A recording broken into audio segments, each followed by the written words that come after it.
Hello दोस्तों, स्वागत है आपका हमारे YouTube चैनल पर। आज हम बात करने वाले हैं बॉलीवुड की दिग्गज अदाकारा मधुबाला के जीवन के बारे में। हिंदी सिनेमा के लिए मधुबाला उन नामों में शुमार है जिन्होंने हिंदी सिनेमा को संवारने में अपनी ज़िंदगी लगा दी। फिल्म मुगले आजम में अनारकली का किरदार निभाने के बाद ये लोगों की नज़रों में अनारकली के रूप में ही बस गईं। भारतीय सिनेमा में मधुबाला को साल 1942 से 1960 के बीच एक से बढ़कर एक फिल्में करते देखा गया है।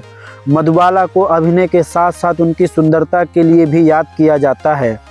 इन्हें इनकी ज़िंदगी को देखते हुए वीनस ऑफ इंडियन सिनेमा तथा द ब्यूटी ऑफ ट्रेजेडी जैसी उपमाओं से भी जाना जाता है। इन्होंने महल, अमर, मिस्टर एंड मिस 55, बरसात की रात, मुगले आजम आदि फिल्मों में अपनी दमदार भूमिका निभाई है। मधुबाला का जन्म 14 फरवरी 1933 को दिल्ली में हुआ था। बचपन में इनका नाम मुमताज़ जहान देहलवी रखा गया। इनके वालिद तत्कालीन पाकिस्तान के खैबर पख्तूनख्वा के रहने वाले थे। अपने माँ बाप के 11 बच्चों में ये 5वीं थी। शुरुआती समय में इनके पिता पेशावर स्थित एक तंबाकू फैक्ट्री में काम करते थे। इस नौकरी को खोने के बाद इनके पिता पहले दिल्ली और फिर मुंबई पहुँचे, जहां पर मुमताज़ अर्थात मधुबाला का जन्म हुआ। ये समय इस परिवार के लिए बहुत ही दुखद था। इस दौरान मधुबाला की 3 बहनें और 2 भाई सन 1944 में होने वाले डॉक एक्सप्लोजन में मारे गए। इस हादसे में हालांकि इनका घर तबाह हो गया, किंतु बचने वाले लोग सिर्फ और सिर्फ इस वजह से बच सके कि वे लोग किसी लोकल सिनेमा में फिल्म देखने गए थे। बचने वालों में मुमताज़ की 6 बहनें और माता पिता थे। इनके बाद गुर्बत की ज़िंदगी से राहत पाने के लिए महज 9 साल की उम्र में इनके पिता मुमताज़ को बॉम्बे के विभिन्न फिल्म स्टूडियो में लेकर जाने लगे। मुमताज़ को काम भी मिलने लगा और परिवार को गरीबी से थोड़ी सी राहत मिली। मधुबाला बचपन से सिनेमा के लिए काम करने लगी थी। मधुबाला की पहली सफल फिल्म साल 1942 में आई बसंत थी। ये फिल्म बहुत सफल हुई और इस फिल्म से मधुबाला को पहचान मिली। जानी मानी अभिनेत्री देविका रानी मधुबाला के अभिनय से बहुत ही प्रभावित हुई। उन्होंने ही मुमताज़ देहलवी को मधुबाला के स्क्रीन नेम से काम करने की सलाह दी। साल 1947 में आई फिल्म नील कमल में महज 14 साल की उम्र में मधुबाला को राज कपूर के साथ कास्ट किया गया।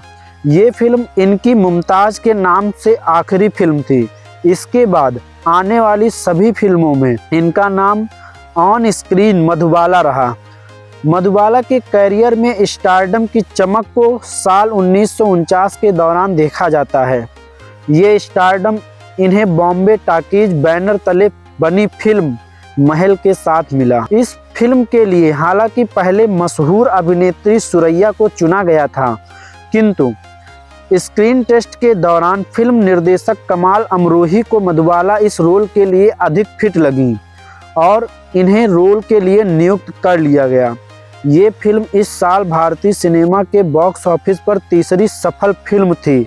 इस फिल्म के बाद मधुबाला की दुलारी, बेकसूर, तराना तथा बादल आदि फिल्में एक के बाद एक सफल साबित हुईं। मधुबाला को अपने कैरियर के दौरान ऊंचा से ऊंचा मकाम हासिल हुआ।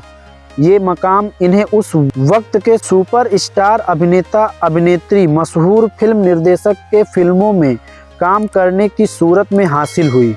इन्होंने तत्कालीन समय के मशहूर अभिनेता मसलन अशोक कुमार, राजकुमार रहमान, दिलीप कुमार, सुनील दत्त, शम्मी कपूर, देव आनंद आदि के साथ काम किया। इसके साथ ही इन्हें समय के लीडिंग अभिनेत्रियां मसलन गीता बाली, सुरैया, निम्मी आदि के साथ काम करने का मौका भी मिला। निर्देशकों में इन्हें कमाल अमरोही के आसिफ गुरदत्त आदि का मार्गदर्शन प्राप्त हुआ। सन 1955 में मधुबाला फिल्म नाता तथा सन 1960 में फिल्म महलों के ख्वाब की निर्माता रहीं। इन्होंने फिल्म महलों के ख्वाब में निर्माता के साथ अदाकारी का भी कार्य किया।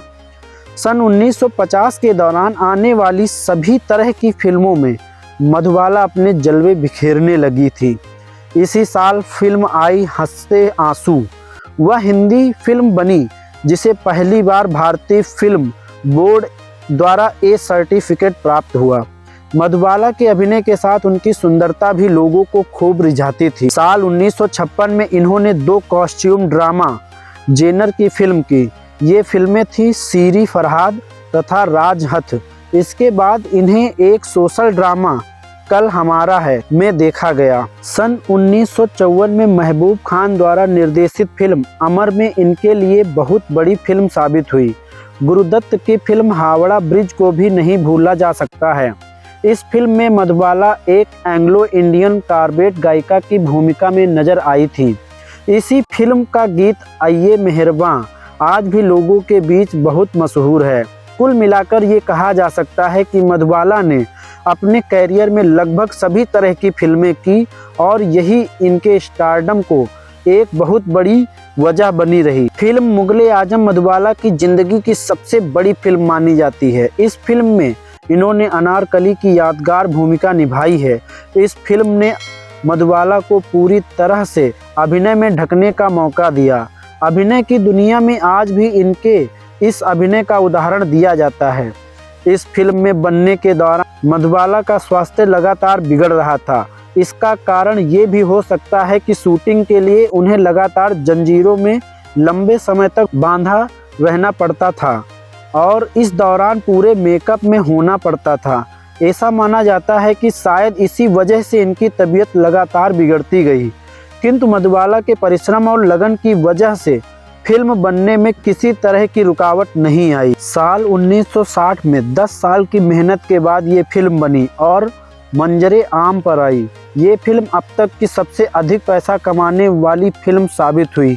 ये रिकॉर्ड लगभग 15 सालों तक कायम रहा। इन 15 सालों में कई बड़े सुपरस्टार की बड़ी फिल्में आईं, किंतु किसी की भी फिल्म द्वारा ये रिकॉर्ड नहीं टूट सका। साल 1975 में अमिताभ की आई फिल्म शोले एक ऐसी फिल्म बनी जो ये रिकॉर्ड छूने में कामयाब हो सकी।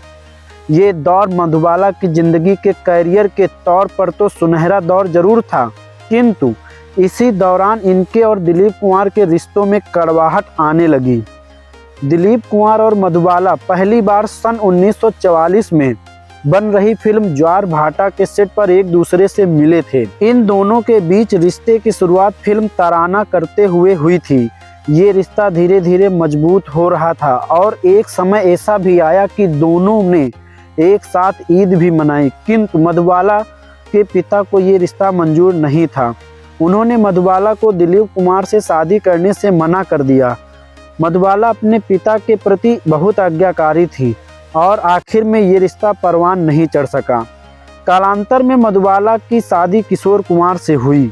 सन 1960 में मधुबाला से विवाह करने के लिए किशोर कुमार ने इस्लाम धर्म कबूल कर लिया और किशोर कुमार का नाम करीम अब्दुल रखा गया। इस शादी को मधुबाला हालांकि स्वीकार नहीं कर पा रही थी, किंतु अस्वीकार भी नहीं कर सकी।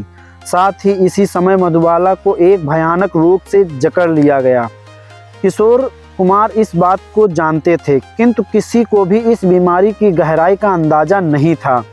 शादी के बाद इस रोग के इलाज के लिए दोनों लंदन गए। वहां के डॉक्टर ने मधुबाला के हाल को देखते हुए कहा कि मधुबाला अब ज़्यादा से ज़्यादा 2 साल तक बच सकती हैं। इसके बाद किशोर कुमार ने मधुबाला को उनके पिता के घर में वापस ये कहते हुए छोड़ दिया कि वे मधुबाला का ख्याल नहीं रख सकते, क्योंकि वे खुद अक्सर बाहर रहते हैं। मधुबाला का विवाह किशोर कुमार के साथ होने के कुछ ही साल बाद मधुबाला की मृत्यु हो गई, जिसके कारण मधुबाला का पारिवारिक जीवन अधूरा ही रह गया और उनके एक भी बच्चे नहीं हुए। लगातार मेडिकल जांच से ये पता चला कि मधुबाला के दिल में एक छेद था। इस रोग को हालांकि फिल्म इंडस्ट्री से छुपाकर रखा गया। इस रोग की वजह से उनके बदन में खून की मात्रा बढ़ती जा रही थी और ये अतिरिक्त खून उनकी नाक और मुंह से बाहर आने लगता था।